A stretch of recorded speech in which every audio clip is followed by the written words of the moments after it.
проонун проектиси менен ушул Ак Татыр айылына таза сууга 1,80,000 анан ушул трансформаторду коюу 480,000 сомго келген. Ушундай эле проекти Жумгал районунун 10 чакты айыл өкмөтүнө келген. Жумгал совхоздон баштап ар бир айыл өкмөтү. Барлык айыл өкмөттөрүнүкү ишке кирип, азыр элге свет берип, обслуживать этип иштеп атат. Бир гана чаектики мына 15-жылы алып келип коюп койгон. 480,000 сом акча кеткен. Ошондон бери 3 айыл өкмөт алмашты. Мына Жунушали Окиге биз 2 жолу, 5 жолу сессия сайын айтабыз. Ушуну кайтпак беришет. Кайда кетти акчасы? Ким жеп кетсе дагы таап алып келип кушуп койгулачы. Жок. Андан кийин Кадыров Бектен айыл өкмөтү болду 11 ай. Буга да айттык. Бу дагы ушуну кошуп берип элге иштетип бере алган жок. Андан кийин Чылпаков келди, кетти. Анан айтышат, депутаттар мындай кылып атат, биз иштетип берип атат эмес. Биз депутаттар определенно так келген айыл өкмөттөрүнө талап коюп атабыз. Иштеткиле, бар окатты пайдалангыла, жокту жасагыла деген жерибиз жок. Себептен буга бюджеттен да акча бөлгөнсүздөр да? Буга бюджеттен акча бөлгөн эмес. Бөлгөн эмессиздер. Себеби дегенде бул проондун программасы менен келген, өздөрү сатып берген.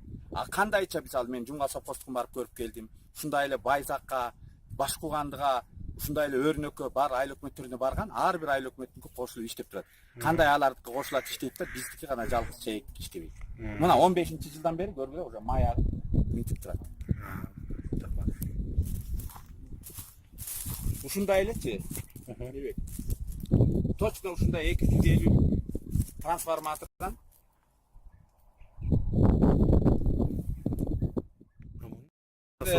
Ак Татыр айылына ушул Моуреки трансформаторга 480,000 бөлүнгөн убакта ошо тиги неме келген. 1,80,000 сомго ошол проонун проектиси менен таза сууга деп акча бөлүнгөн. Бул акчанын дагы аягын таппай койду, желип кетти. Бул боюнча биз прокуратурага кат жазганбыз. Прокуратуранын бизге берген жообу турат.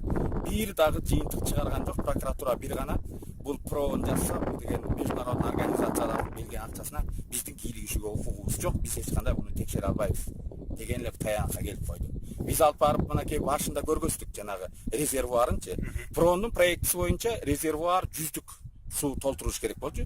Ошо жерде 60-тык эле суу толтуруш турат да, бирок 100-дүк күндөй кылып туруп коюшканда калган 40-ына кум толтуруп коюшкан.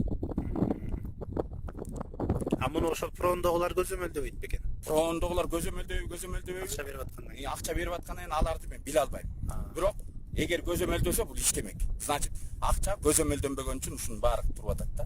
Себеби мындай проекттер көп эле келип атат. Эми биздин Чаек айыл өкмөтүнө мындан ары организациялар акча береби бербейби белгисиз. Себеби дегенде улам эле келген проектни, улам эле келген айыл өкмөтү жеп алып эле басып кетти. Кеп ошондо болуп атат. Биз прокуратурага барып бирөөнү атып кесиби дебейбиз.